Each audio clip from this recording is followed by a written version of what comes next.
Assalamualaikum warahmatullahi wabarakatuh. Selamat malam yang saya hormati. Ada di sini pimpinan Bapak Lurah Paraman Timur beserta jajaran. Ada para ketua RW 01 sampai dengan 12, RW 1 sampai dengan 12, para tokoh masyarakat, tokoh agama, baik itu FKDM maupun perwakilan RT.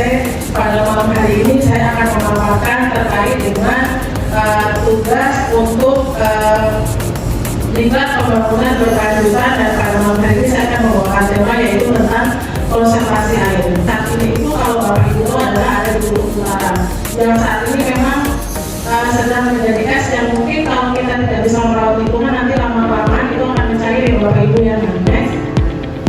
Nah, lalu di sini adalah dasar hukum terkait konservasi air. Bapak Ibu nanti silakan bisa mempelajari ya. Next.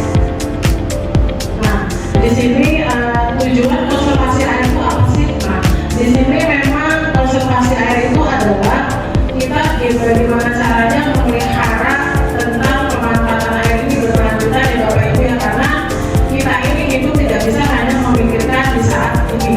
Kita harus memikirkan yang namanya pembangunan berkelanjutan terutama dalam pemanfaatan air. Bagaimana caranya kita bisa menjaga, memanfaatkan dan melestarikan fungsi air untuk kehidupan di masa yang akan datang. Jangan sampai kita meninggalkan anak cucu kita nantinya adalah bahwa lingkungan ini semakin rusak, karena tadi yang kami sampaikan bahwa memang air yang bisa kita konsumsi itu saat ini ada air tawar hanya ada tinggal 1%. Nah, next, lalu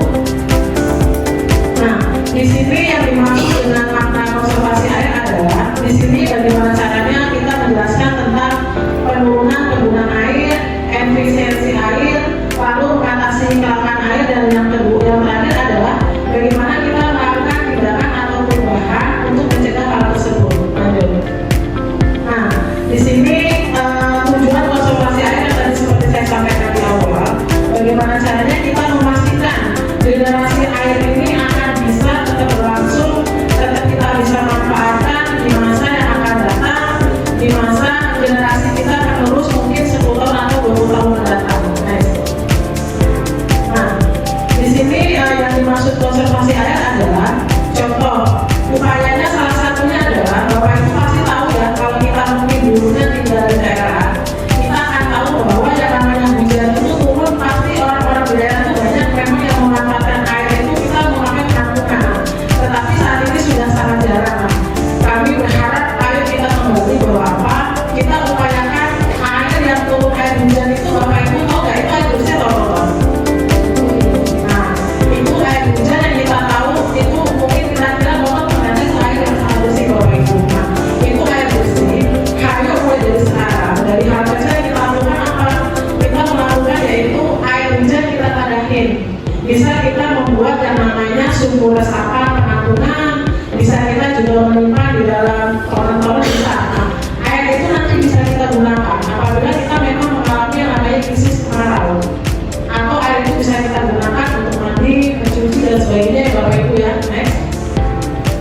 Nah, di sini manfaat konservasi air yang pertama adalah menjaga keseimbangan alam, lalu ada menjamin ketersediaan, mencegah bencana banjir, lalu menjaga ketersediaan untuk pertanian, dan yang terakhir adalah menjamin pelestarian yaitu daerah aliran sungai. Nah, Bapak Ibu pasti tahu saat ini kalau Jakarta memang banjir, kita sering menyalahkan ya, kok airnya ini air kiriman dari Bogor, ini air kiriman dari Jawa Barat. Nah, padahal jangan salahkan airnya, tetapi adalah salahkan manusianya. Karena apa?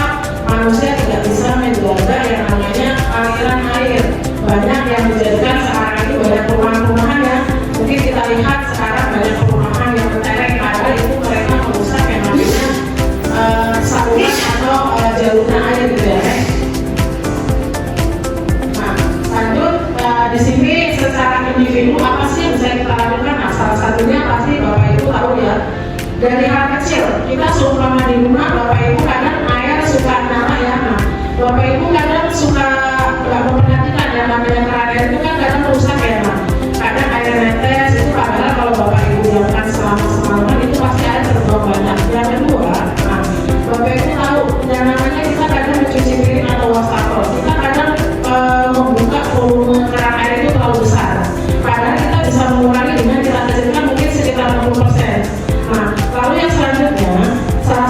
apa?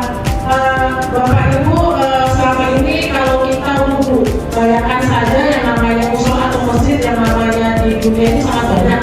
Jangankan itu, khususnya di Jakarta Utara.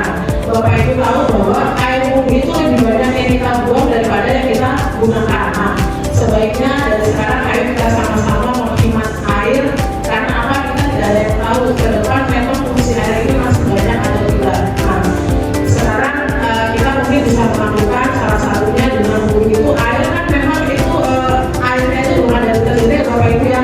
Kalau kita nyalain air kita berwudhu itu yang kotor paling hanya kaki atau tangan ya. Nah, sebetulnya sekarang itu bisa dilakukan dengan konservasi apa, yaitu air yang memang bekas kita wudhu atau cuci kaki, cuci tangan bisa kita wadahi.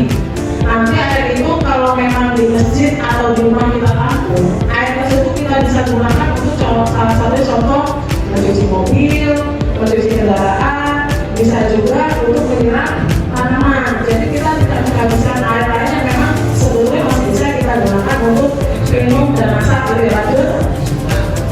Nah, ini lanjutan dari usaha individu. Nah, Bapak Ibu silakan lihat di sini.